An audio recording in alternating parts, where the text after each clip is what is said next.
আসসালামু আলাইকুম রহমতুল্লাহি ওবরাকাতুহ। যেহেতু গায়ে হলুদের অনুষ্ঠানটি ঘরোয়াভাবে ছিল, তাই প্ল্যানগুলো হুটহাট করেই হয়েছে, পূর্ব পরিকল্পিত কোনো প্ল্যানই ছিল না।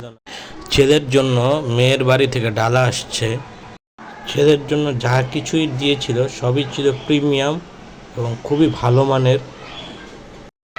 মেয়ের বাড়ি থেকে মেহমান আসছে, তো আমাদের বাঙালির ট্রেডিশন অনুযায়ী বা প্রত্যেকটা মুসলমানদের ট্রেডিশন অনুযায়ী যে মেহমানদেরকে অবশ্যই আপ্যায়ন করতে হয়, তাই তো প্রাথমিকভাবে কিছু নাস্তার আয়োজন ও আপ্যায়ন করার জন্য প্রিপারেশন নেওয়া।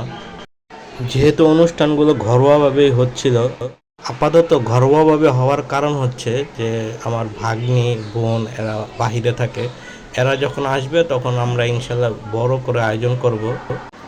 আর আমার বড় দুলাভাইয়ের কথা তো না বললেই নয়।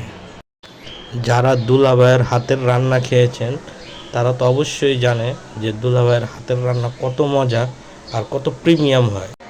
গায়ে হলুদের জন্যই আজকে দুলাভাইয়ের স্পেশাল গরুর বিরিয়ানি রান্না করা।